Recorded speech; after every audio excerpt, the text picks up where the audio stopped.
Hello? Yeah, hi, this is him. Oh, hello, how are you? Yeah, I'm good, thank you. What can I do for you? Really? TST. You're interested?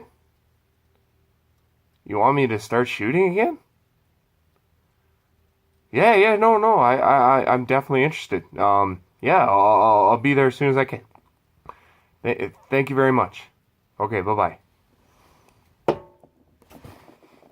Ha, I'm back.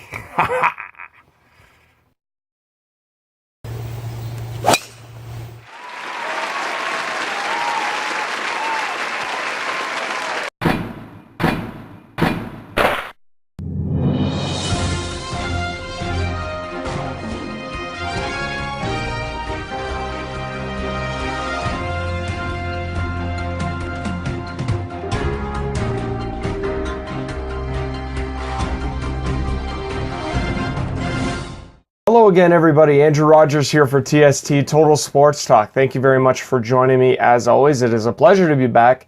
This is officially the TST Total Sports Talk Season 2, Episode 1. I'm back, and I'm here to stay, and I'm here with a big announcement. This is the beginning of what will be a weekly episodic program now. When I was running TST Total Sports Talk before, I was trying to run it every day. It was a lot.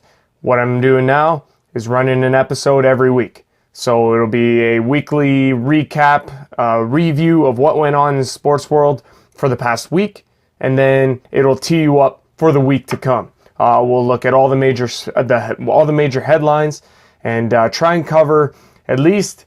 We'll hit some local stuff, and we'll try and hit what is the major sports that are going on, and then hopefully we could tie in a couple of other big sports headlines aside from that. So what I want to try and do, so from Fordwich, that's where I am, Fordwich, Ontario, Canada. If you don't know where it is, look it up on Google Maps. It might take you a while because it's kind of small. Like I say, weekly program featuring many different segments. I'm very, very excited about that. TST is doing a lot of really exciting things right now. We're doing our weekly episodic program, which we're starting today. We're doing a Yahoo Fantasy Sports League, which is very exciting, the TST inaugural Yahoo Fantasy Football League. I'm getting ruined in my first week, but that's coming. There's another episode of that coming. The inaugural Yahoo Fantasy Football League is coming in the coming days. Week 1 is about to wrap in the NFL tonight. There's 2 matchups, Saints and Vikings, and LA Chargers and the Denver Broncos later on this evening. But like I say, there's a lot of mini segments within my weekly episodic program now that I'm very, very excited to share with you. So we're going to cover the MLB, Major League Baseball, right up until the World Series and beyond. Like, obviously, we're going to go right up until the World Series conclusion. We're going to cover what's remaining of the Blue Jays, which isn't really a whole lot, but I'm going to talk about them, and I'm going to talk about the chase to October. There are some teams that are in firm positions already that don't need to worry, and essentially that they're going to be in a playoff spot come October. But we're going to cover all of that. The NFL is in full swing now. We're just at the conclusion of week number 1, so we're going to continue to recap what's been going on in the NFL and the NFL stories for you here on the program. We're going to talk about the Owen Sound Attack. We're going to talk about them a lot throughout the course of the season. We also may be joined by Fred Wallace, who's going to give us his insights and his opinions on what's going on a week-to-week basis. Fred Wallace from Bayshore Broadcasting. He's the voice of the Owen Sound Attack at the Bayshore every Attack home game, and you'll hear him also on 560 CFOS. He's a good friend of mine and a good friend of the show, and we look forward to having Fred on a weekly basis, so we're really excited about that. We're also going to talk about the NHL and the Maple Leafs. We're going to talk about them throughout the course of the NHL season. They just had their rookie tournament over the weekend. We'll get to that later. They also have a training camp schedule coming up, which we'll see them play 8 games against 4 teams, both back-to-back, 4 back-to-backs against those 4 teams. We'll detail all of that in the NHL and Maple Leafs report. We're also going to deal with the Toronto Raptors and the NBA and the association. We're going to talk about them, their upcoming schedule, and give you kind of an insight of who they're going to face in the first few weeks of the season. But we will give you their training camp schedule as well. And finally, the last segment that I'm very, very excited about, and this one's going to hit home for a lot of people, is we're going to cover the Winterhawks all season long. I'm really excited about this. The Winterhawks, and the segment will be called Hawk Talk. I'm very excited about that. It's going to be sponsored by Gord's Imprints and Design, which is run by Gord Lamont, good friend of mine. And I'm really excited and happy that he agreed to do this for us. And I'm really excited to see how that pans out. Hawk Talk is also going to feature player profiles every single week, which I'm very excited about. Once the roster is finalized for the Saugeen Shores WInterhawks, we're going to do a player profile for every single one of those WInterhawks that make the team. Just a way for you to get to know your Saugeen Shores WInterhawks a bit better each and every week on the program. And then what we're also going to do is incorporate some highlights in there. I've spoken with Jordan McKinnon. He runs the YouTube channel for the Saugeen Shores WInterhawks, which you can find. And he broadcasts all the games at the Plex. I'm very excited to be joining up with him on a partnership level. And we're going to do some cross-promoting, so that's very exciting. And he's going to give me some leeway on the highlights that I can run through the program. And we're going to work together throughout the course of the season. So I'm very excited about that. Happy to be partnered up with Gord Lamont, Gord's Pro Shop Imprints and Designs, and Jordan McKinnon of the Saugeen Shores WInterhawks, and the broadcasting crew on YouTube. So without further ado, we're just going to get this show kicked underway. And what's coming up for you here is our first segment. It's going to be the MLB report and the Toronto Blue Jays. TST Total Sports Talk presents the Major League Baseball report and Toronto Blue Jays report. And now we got the Blue Jays MLB report on the TST Total Sports Talk program. Andrew Rogers back with you. The Blue Jays last week, they struggled. 3 wins, 4 losses out of 7 games for the Blue Jays. They start a 3-game series tonight against the Baltimore Orioles at Rogers Center. Baltimore, they come in to 3 games behind Minnesota for the second wild card in the American League. Jays looking to play spoiler. Unfortunately, that's all they can do at this point. They are 8 games out of a playoff spot with 19 games remaining. Do the math. That doesn't look very good for the Toronto Blue Jays. However, what does look good is the Toronto Blue Jays September call-ups, particularly Teoscar Hernandez. This guy has played absolutely spectacular since he's entered the Jays lineup. Been very happy with his production. He had 2 home runs and 5 RBIs on Sunday, and he just continues to impress. I'm really impressed with his play. He's got unbelievable talent all the way around, and I believe he'll be a legitimate roster spot for the Toronto Blue Jays next season. What may be in doubt is going to be the lingering issues with Aaron Sanchez, the starting pitcher for the Toronto Blue Jays. The Jays announcing they have shut him down for the remainder of the season. With only 19 games left, this was pretty much inevitable. Sanchez, who's been dealing with blister issues all season long, it's just really battled. You know, I feel for the guy because he's such a good pitcher for the Toronto Blue Jays that you can't help but wrap your head around the fact that somebody can't recover from a blister. I mean, I feel bad for the guy because he's one of the best pitchers in the Blue Jays system and in the majors. He showed that last year. He won the ERA title. You don't win the ERA title by a fluke. I mean, this guy is a phenomenal pitcher. He's just had really bad luck this season. He hasn't pitched in a game since July 19th, to put that into perspective. But like I say, Jay's announcing that they're shutting him down for the remainder of the season. Hopefully, this guy will be a staple in the Toronto Blue Jays rotation next season. Also, a lingering question is where is going to be Kevin Pillar? This guy made another highlight reel grab over the weekend. This guy continues to impress. He's got the biggest heart on the team, in my opinion. This guy goes out and he gives it all, his all, each and every game. Keeps making these unbelievable and spectacular highlight reel catches in the center field position, one of the hardest positions in all of baseball, in my opinion. I've played baseball. I've played center field. I know how much running you need to do. It's crazy. You need to cover so much ground out there. And this guy does it, making it look easy. They don't call him Superman for nothing. So he added to his case for the Gold Glove this year, and I really think they should give it to him. This guy deserves it. If it wasn't for Kevin Kiermaier, this guy would have like 5 of them by now. Every single year, though, Kevin Pillar, he always just comes up a bit short. He's always announced as like, oh yeah, maybe you're a finalist, dude. You might win it this year, but he always gets passed over.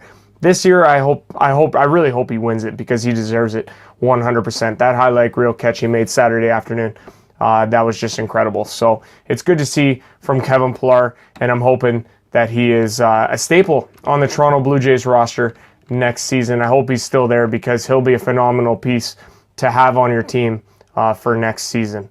So what we're going to do now, okay, so in other news, other MLB news right now, super rookie Aaron Judge from the New York Yankees hit his 40th home run over the weekend. The Yankees are first in the wild card, 3.5 games ahead of the Minnesota Twins.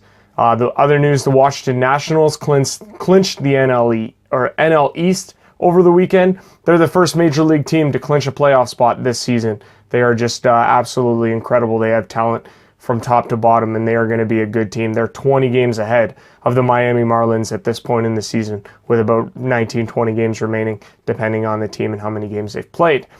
Speaking of the Miami Marlins, Giancarlo Stanton is now up to 54 home runs on the season. So the Stanton watch is on. Can he reach 60? I really think he can, the way he's been mashing these home runs. It's just unbelievable what he's doing. The LA Dodgers are the cream of the crop in the National League, but unfortunately they're slipping, and it's at a terrible time for them. They've lost 10 games in a row after a loss to the Rockies last night. However, they're still 9 games ahead of Arizona in the NL West, who just saw their win streak come to an end. This team is hot on their heels, and you know what? The D-backs are still well in control in the NL wild card. If these two teams meet up, it could be really interesting. The way the Dodgers are going, though, they're struggling. Who is not struggling right now is the Cleveland Indians. The Cleveland Indians have won 18 games in a row. 18 games in a row, and we're in September. This team may be the hottest team, arguably, coming into the playoff race. They are very, very good. They are unbelievable. Trevor Bauer won his 9th straight decision last night. They are so good that they will be a force to be reckoned with come playoff time. They lead the Twins by 13 in the Central right now. They own the best record in the American League at 87-56. No matter who comes out of the American League in the other divisions, they're going to have to go through Cleveland, mark my words. They're a very, very good team, and they will be a force. Watch for them. Finally, Boston Red Sox starting pitcher Rick Porcello. He plays for the Boston Red Sox. They lead the AL East at 81-62. They're 3.5 games ahead of the Yankees, suffering his major league leading 17th loss of the season. It's just, how much futility do you need when you play on the best team in the AL East? And your team is 81-62. Like, come on, dude. Figure it out. Give your team some support. You're going out there every 5 days and you have 17 losses on the season? Come on, man. Really. It's pathetic. It really is. Let's look now, though, at the AL wildcard. Like I say, the Yankees first place in the wildcard. First wildcard, 3.5 ahead of the Minnesota Twins. On their heels is the LA Angels. They're a game back of the Twins at 73-70. Kansas City Royals, 2.5 back, 71-71. Same with the Rangers from Texas. Baltimore, like I say, 3 games back and looking to charge. Starting tonight against the Blue Jays. They had a great chance to gain some ground. Jays hoping to play spoiler. Seattle Mariners still in the hunt, 3 games back in the Tampa Rays at 3.5.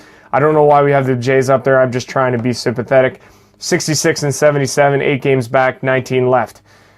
I don't know. I'm not seeing it happening. Anyways, like I said, that's all I've got, really. You know what? Let's just look at some other things here. The NL wildcard, you got the NL wildcard, Diamondbacks, 83-60, 5 games ahead of the Colorado Rockies, who are in the second wildcard position. Milwaukee Brewers and St. Louis Cardinals are the only teams that look to be threatening there.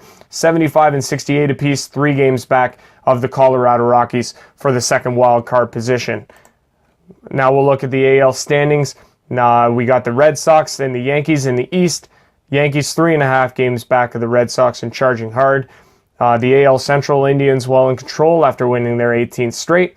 And over in the AL West, you got the Houston Astros, who are pretty much, they've been dominant all year long, and they've had a stranglehold over that division. The LA Angels are the closest team to them. 71-72 on the season, 13 games behind. And finally, the NL standings, you got the NL East and the Nationals, who I said have clinched at 88-55. They're 20 games ahead of the Marlins. NL Central, you got the Cubs, who are at 77 and 66. They lead the division by 2 games over both the Milwaukee Brewers and the St. Louis Cardinals, 75 and 68 apiece there, 2 games behind. In the NL West, you got the Dodgers at 92 and 51, and the Arizona Diamondbacks at 83 and 69 games behind. That's this week's MLB Report. We'll be right back after this.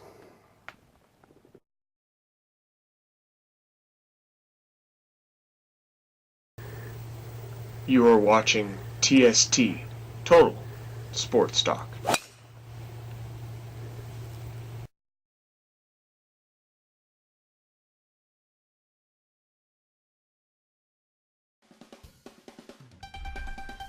TST Total Sports Talk presents the NFL Report. Thank you very much for joining me. Andrew Rogers here for TST Total Sports Talk. Very happy to be with you as always. And this is the NFL portion of our show, the NFL Report. Really excited to be doing this, the NFL Report. It was a crazy week 1 in the NFL. It was really all over the place as we stand right now. All but 2 games are in the book. There's 2 games tonight. Minnesota Vikings host the New Orleans Saints. The return of Adrian Peterson to Minnesota, that goes at 7:10 over on ESPN. And then we got the Denver Broncos hosting the LA Chargers to close out week number 1. That game doesn't get started until 10:20 over on ESPN, so it should be a good way to conclude week number 1 in the NFL. Here's what we know so far, all the scores. The first game of the season saw the Kansas City Chiefs upend the New England Patriots 42-27. Big story out of this one. Kareem Hunt, running back of the Kansas City Chiefs, 246 total yards, an NFL debut record, and 3 touchdowns. He was nothing short of incredible for the Kansas City Chiefs. His production was very surprising, given that they thought that Spencer Ware would be their number 1 guy, but he went down with a knee injury in preseason. So Kareem Hunt had to step in, and he looked nothing short of phenomenal. The Sunday games got underway, the 1 o'clock games at least. The Buffalo Bills started their season on a winning note, defeating the New York Football Jets 21-12 in Buffalo. LaShawn McCoy was very good for the Buffalo Bills. 22 rushes for him and 110 yards. He looked in midseason form. Tyrod Taylor looked very good in an uncertain situation where they wasn't sure if he was going to clear concussion protocol to start. And he made the start, and he looked very good for the Buffalo Bills. They won 21-12. Atlanta Falcons started their season on a high note, upending the Chicago Bears 23-17. Matt Ryan looked very sharp in this one, very good. 21 of 30 for 321 yards and a touchdown. He looked very sharp for the Atlanta Falcons as they get their season started on a good note. They are 1-0 on the season now. Baltimore Ravens surprising the Cincinnati Bengals 20-0. They shut them out. It's unbelievable. You don't see a shutout in week number 1 that often, but that's exactly what they did here. 20-0 was the final score. Baltimore 1-0, Cincinnati 0-1. Bengals QB Andy Dalton didn't do himself any favors, or his team for that matter. He went 16 of 31, 170 yards, and 4 interceptions. That's right, 4. They got to solve that problem because Andy Dalton's always been inconsistent in my opinion. I thought he was going to come out and have a phenomenal year this year, at least I hoped. But it sure didn't look that way in week number 1 for the Cincinnati Bengals. They're going to have to figure that out real soon. Pittsburgh Steelers beating the Cleveland Browns 21-18. This game was a lot closer contested than I think most people thought, but Steelers coming out victorious. Thanks in part to Antonio Brown. This guy went very high in the fantasy football drafts, and he showed why. 11 receptions for 182 yards. A touchdown would have been nice, but that's okay. 11 for 182 is still a pretty decent day. Pretty standard, though, for Antonio Brown. He's very, very good. And he proved it again against Cleveland in a win. We also saw Arizona Cardinals upended by the Detroit Lions, 35-23 Lions in this one from Detroit. Matt Stafford, now the NFL's highest paid quarterback, went 29-41 for 292. He had 4 touchdowns and an interception. He was very, very good for the Lions. The big question out of this one is the concerning health of Arizona Cardinals running back David Johnson, who left with a wrist injury. There's more to come on that in a moment. We also had the Jacksonville Jaguars picking up a huge win in week number 1, 29-7 over the Houston Texans. The Texans just couldn't get anything going under Tom Savage. They turned to their rookie QB, Deshaun Watson, who looked very good the rest of the way, and there's talk that he could start in week number 2. Leonard Fournette, the Jacksonville first-rounder, he had a phenomenal debut, 26 rushes for 100 yards and a touchdown for Fournette. Looked very good for the Jacksonville Jaguars against the Houston Texans. J.J. Watt played for the Houston Texans, looked very good as well. Left briefly with a thumb injury, but came back, said he was good to go, and he should be okay for week number 2. The Oakland Raiders started their season with a win over the Tennessee Titans, 26-16. Derek Carr looked very good in his first start since his fall to injury at the end of last season. Went 22 of 32, 262, and 2 touchdowns for Derek Carr. Oakland Raiders 1-0, along with the Kansas City Chiefs at 1-0 in that what's going to be a very strong AFC West division. The Philadelphia Eagles defeated the Washington Redskins 30-17. Carson Wentz looked very good for the Philadelphia Eagles, 26 of 39, 307 yards, 2 touchdowns and an interception. Philadelphia looked very strong, and they look poised to be very good throughout the season. I was really expecting a lot more from the Washington Redskins, but clearly they did not get off to the start for the season that they wanted to. Speaking of which, another team that didn't do that was the Indianapolis Colts. No Andrew Luck, and it showed. Scott Tolzien struggled, but then again, so did the whole Indianapolis Colts team. They were decimated at the hands of the LA Rams, 46-9. Rams putting up the biggest total scoring for for week number 1 at least. Jared Goff looked very good for the LA Rams. There was a little bit of question marks as to how good he was going to be. He comes in, he goes 21 of 29 for 306 yards and a touchdown in the victory for the LA Rams. He looked very good. Kind of a surprising score here. The Green Bay Packers winning over the Seattle Seahawks 17-9. Low-scoring defensive affair. That was kind of strange in what was expected to be a shootout. Aaron Rodgers looked very good for the Green Bay Packers again. 28 of 42, 311 yards, touchdown and an interception. He was particularly strong when he needed to be, finding Jordy Nelson on a regular basis in the course of the football game.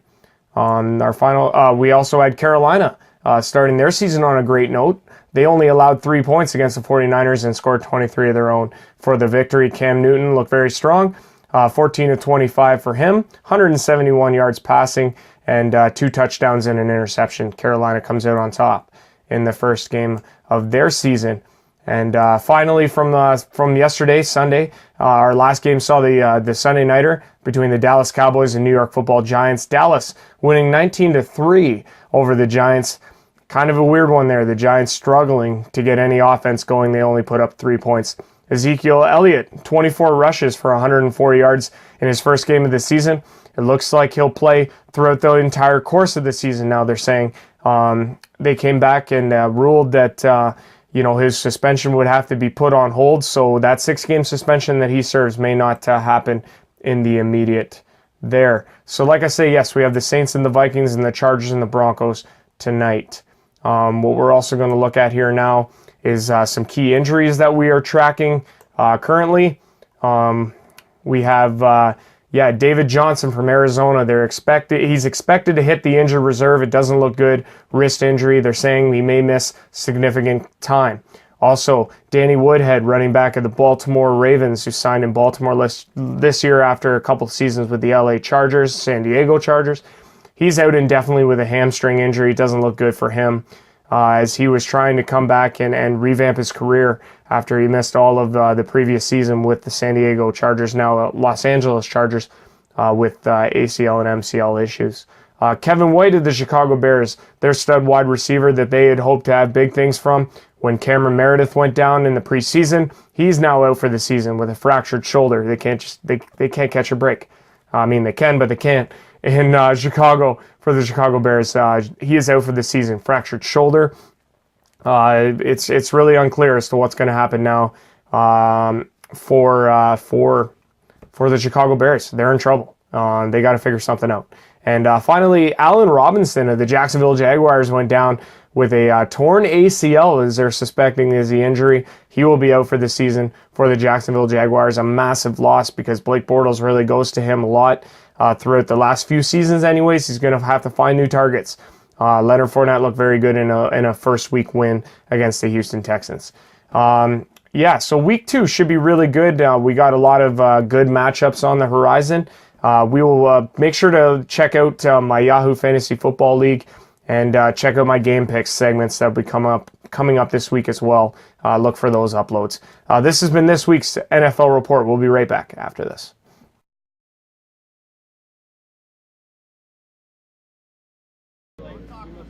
You are watching TST Total Sports Talk.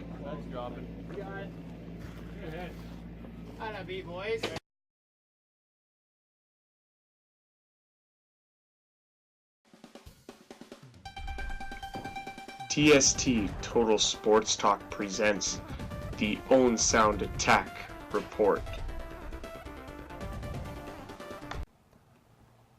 Welcome back, everybody. Andrew Rogers here for TST Total Sports Talk. It's the Owen Sound Attack portion of our report for our show.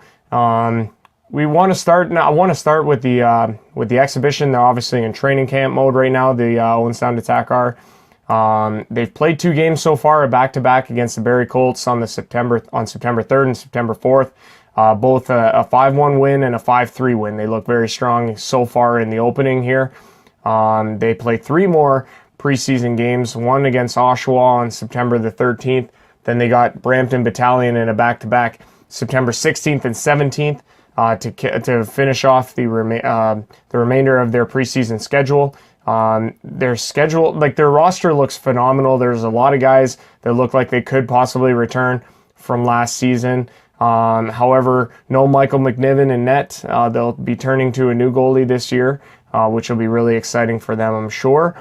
Jacob Friend is back on the blue line. Sean Dursey is there. Ethan Zapula, Matthew Struthers, Kevin Hancock, Trenton Bork, Marcus Phillips, Jonah Gadjevich, Maxime Sushko,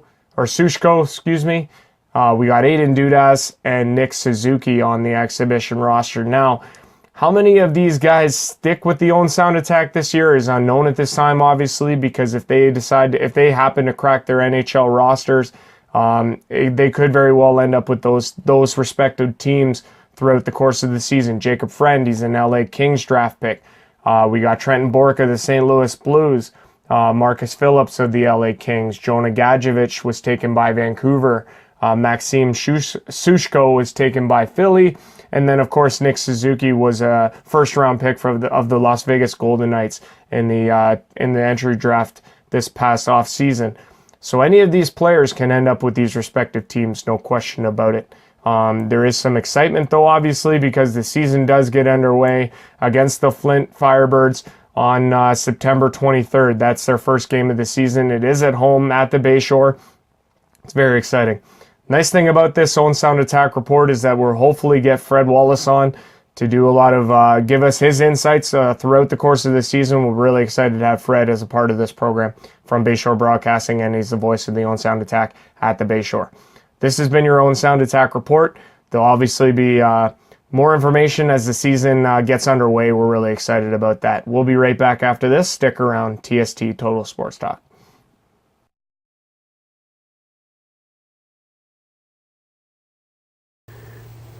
You are watching TST Total Sports Talk.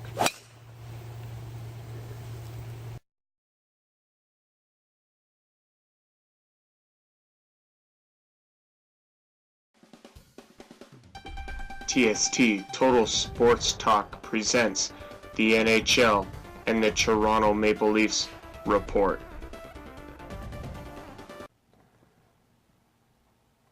Hello again, everybody. Welcome back. Andrew Rogers here with you. Thank you very much for joining me. As always, it's a pleasure to be here with you. This is the Toronto Maple Leafs report, the NHL report on TST Total Sports Talk. Very happy for that. Really excited for the Maple Leaf season to start. There are a lot of people out there that are expecting the Maple Leafs to have a phenomenal season. I am one of them. I really hope this is the case. Some people are even picking them to be the Stanley Cup finalists this year. I don't know if I'd go that far. Playoffs for sure. I don't know if I'd go as far as to say a Stanley Cup finalist. That would be phenomenal. I can't even imagine what the city of Toronto would be like if they actually made the Stanley Cup final. But it's close. It's coming. You can almost feel it. You can feel the seismic shift that's happening here in the Toronto Maple Leafs organization, and you know something good's about to happen.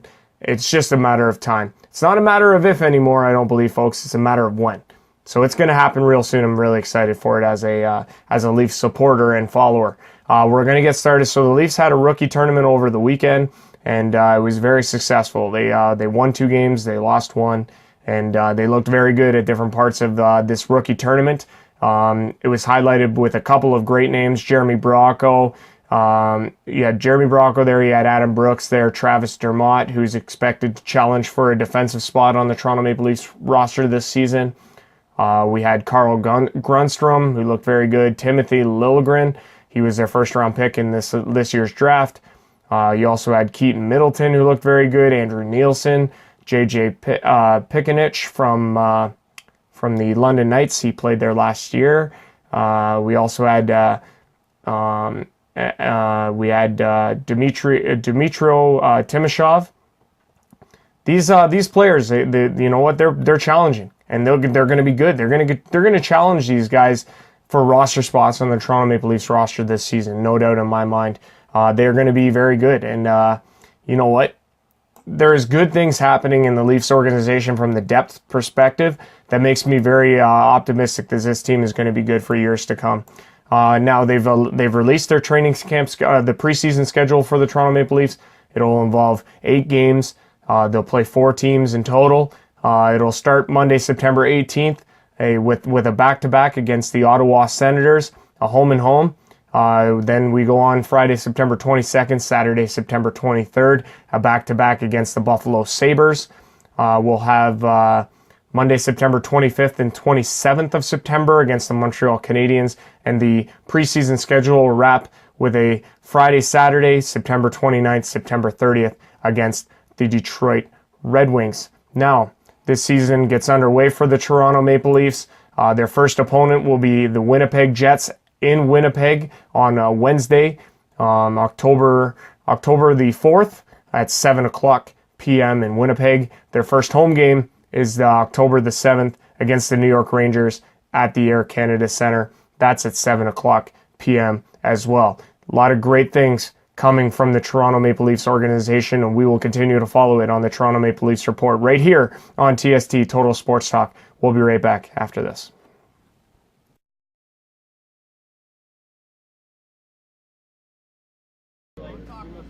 You are watching TST Total Sports Talk.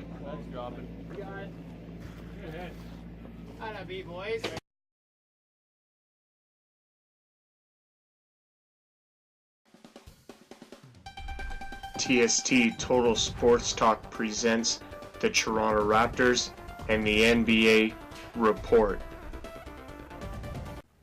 Andrew Rogers back with you for TST Total Sports Talk. Thank you very much for sticking around and tuning in. We got the Toronto Raptors report now, the NBA report. Preseason schedule for the Toronto Raptors has been announced. They'll play 5 games, 2 against the LA Clippers, 1 against the Portland Trailblazers, the Detroit Pistons, and they'll wrap the preseason on Friday, October 23rd against the Chicago Bulls. It's going to be a good, decent year for the Toronto Raptors, I believe. They've made some additions. They've gotten rid of some guys, and I believe that they'll be very good. Toronto Raptors, they begin their season on Thursday, October the 19th, against the Chicago Bulls at the Air Canada Centre. They also they open with a couple of home games. They also have a home game on the 21st, which is a Saturday against the Philadelphia 76ers at home. Those games are both at 7:30. Toronto Raptors should be very good. I'm expecting. You know what? I'm optimistic with the Toronto Raptors because the last 2 seasons they've run into LeBron James in Cleveland, and they've gotten stopped by Cleveland both years, and they've been eliminated by them in the playoffs. So the Toronto Raptors have come a long way in the last few years as they've shown lots of signs of promise. I believe this season it may be one of those, it has to happen now or it may not happen for a long time. And you know what? This is the time. You got to strike where the iron is hot. There's a lot of guys, a lot of talent going from the east to the west. The East, there are teams that have improved, and there are teams that have not, and they've gotten substantially worse. With that being said, the Toronto Raptors have a legitimate shot of not only making the playoffs, but potentially making a run. However, with the way the Cleveland Cavaliers are going, with the way the Boston Celtics are going, those two teams are going to be very hard to beat. Toronto Raptors are going to have to put everything in their arsenal into each one of those matchups to be able to make any legitimate noise. However, I do believe the Toronto Raptors will have a good season, and I believe that they'll potentially make an impact. It's hard to say. It really is. But my honest opinion is that they could challenge either the Cleveland Cavaliers or the Boston Celtics. If I was the Raptors, I'd want them two to knock each other out in the playoff rounds so that we get the winner. That would be the most ideal situation. And no matter and beyond those teams, so if it was either Boston or Cleveland, I'd want to face Boston. I mean, the history has indicated that the Toronto Raptors have no success against Cleveland Cavaliers or LeBron James for that matter. So to avoid him in a playoff round would be substantial for the Toronto Raptors. All points necessary is if they were to make the playoffs this year, Toronto Raptors, I would be hoping that a Boston Celtics matchup would be looming, so that way they could possibly have a good chance of beating them and going to the Eastern Final, where you'd have to face a team like the Golden State Warriors, for example, or any other superpower house team in the Western Conference, because they're all very, very good. But I look forward to covering them all season long, Toronto Raptors and the NBA, with all your top headlines that you need to know and that you need to be aware of. This has been the NBA Report for TST Total Sports Talk. Stick around. We'll be right back, folks.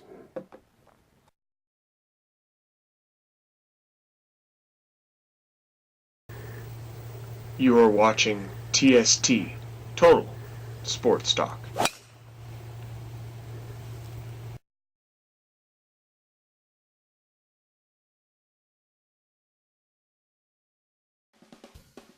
TST Total Sports Talk presents Hawk Talk, brought to you by Gord's Imprints and Design.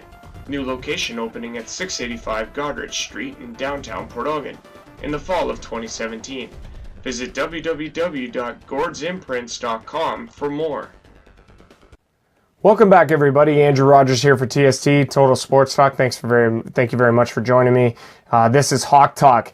One of my pride and joys on this TST program will be covering the Saugeen Shores WInterhawks all season long. Very excited about that.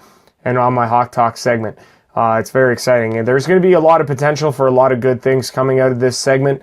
Specifically, the cross promotion I have with Jordan McKinnon of the Saugeen Shores WInterhawks, who runs the video for their YouTube channel and broadcasts all the games for your viewing pleasure from the Plex, and covers them throughout the course of the season on Twitter, Instagram, and Facebook. Very excited to be doing that. Also, I'm a big fan of Don Matheson, the general manager of the Winterhawks, allowing me to do the player profiles, which will be really exciting once they get up and going on a weekly basis. Hopefully, the idea is once I shoot all of those, we'll be able to cover a different player every single week for the duration of the season. Now, in terms of the Saugeen Shores WInterhawks, they have a training camp schedule that they'll be running very shortly. Tuesday, September 12th, it will be their first ice time, first training camp practice, where they will get everybody out that hopes to go out for the team and hopes to make the team.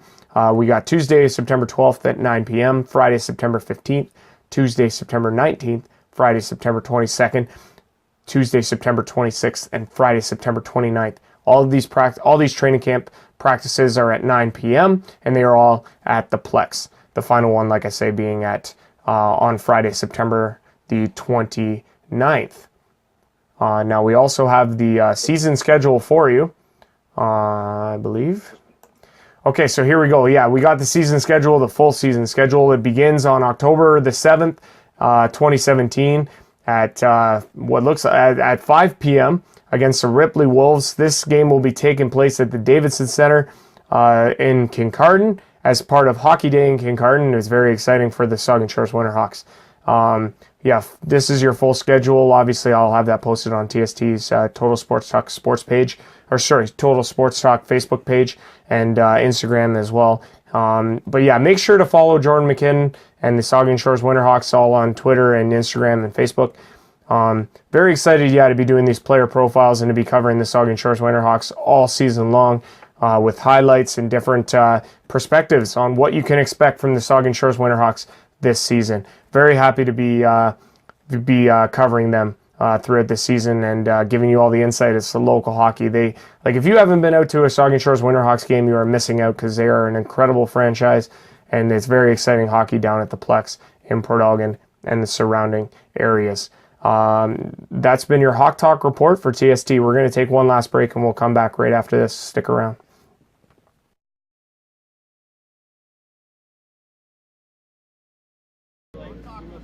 You are watching TST Total Sports Talk.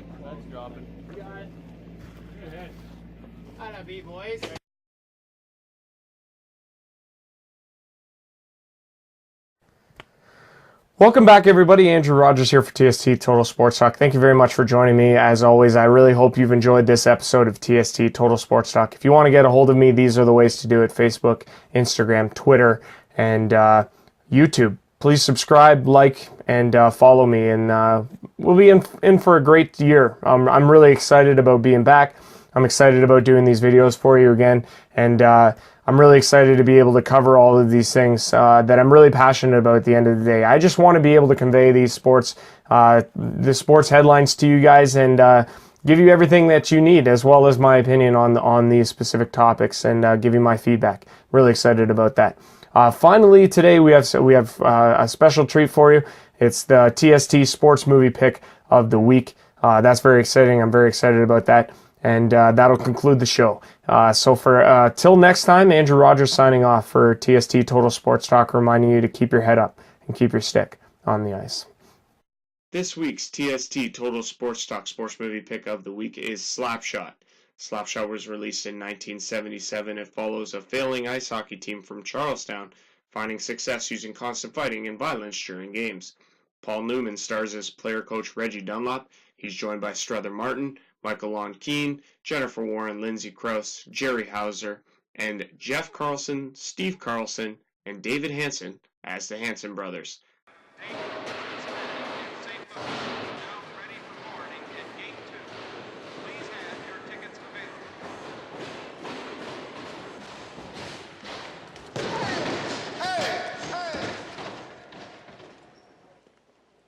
Guys are Hansons.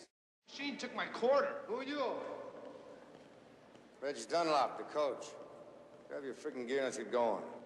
Okay. Come on, Steve, let's go. Took my quarter! You think they show Speed Racer here? I don't know. Hey, guys, hey! Wait up! Hold on! Good eye, guy! This week's TST Total Sports Talk Sports Movie Pick of the Week is Slapshot, released in 1977. TST Total Sports Talk commentator clothing made and purchased from Vistaprint. Go to vistaprint.ca for more.